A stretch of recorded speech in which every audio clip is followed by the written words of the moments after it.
To, 'yan uwa wannan ƙungiya aikin da za ta mai da hankali a kai shi ne masu irin wannan tunanin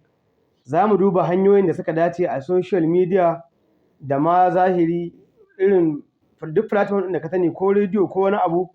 don ganin mu ma mun yi abin da za mu iya don kawo wa al'ummarmu canji, mu wayar musu da kai domin idan ka ga Kwankwaso ya faɗi zaɓe a wannan zaɓen mai zuwa,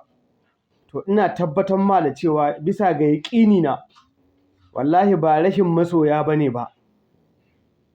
Abin da zai in ka ga ya faɗi zaɓe to masu irin wancan rashin ƙarfin zuciyar na farko suna buƙatar a wayar musu da kai su gane cewa Allah ne yake ba da mulki ba yawan gwamnonin da kake da su ba. Na biyu, suna buƙatar a wayar musu da kai ta irin hanyoyin ma da ake cin mulki ta yanda za su gane cewa ba wane ya ɗaure ma gindi wane ya tsaya ma, saboda shi ɗan Najeriya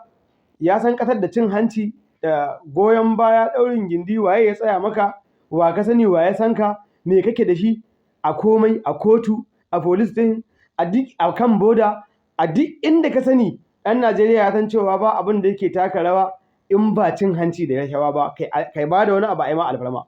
To shi ne ya sa mutane wannan ya shiga suke ganin a matakin cin zaɓe ma wannan ce kawai take ba da cin zaɓe.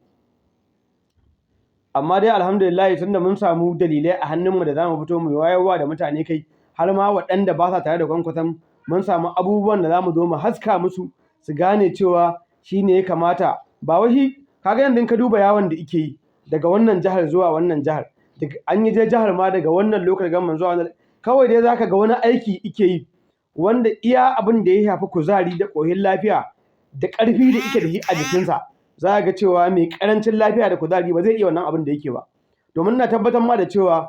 yawon da Kwankwaso yake daga nan zuwa nan daga nan zuwa nan ko a kwance yake a cikin mota baya leƙowa ya kalli mutane ake wannan yawon da shi,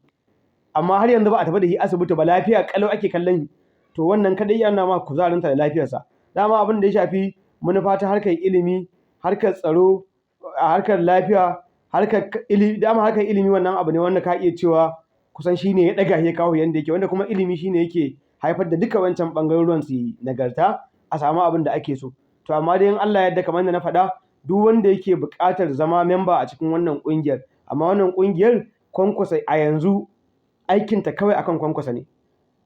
A yanzu ba mu sani ba zaɓe na gaba banda wannan mai zuwa ko zai zama Kwankwason shi ne wanda ya cancanta mu ƙara tallatawa ko kuma za mu ga wanda ya fi shi ko kuma shi za mu yi mai irin zaton da muka yi wa Buhari ne mu rabu da ita da mu siyasar sunan ƙungiyar kenan, siyasar mu aƙidar mu kenan ko shi in muka gano bai cancanta ba za mu bar shi.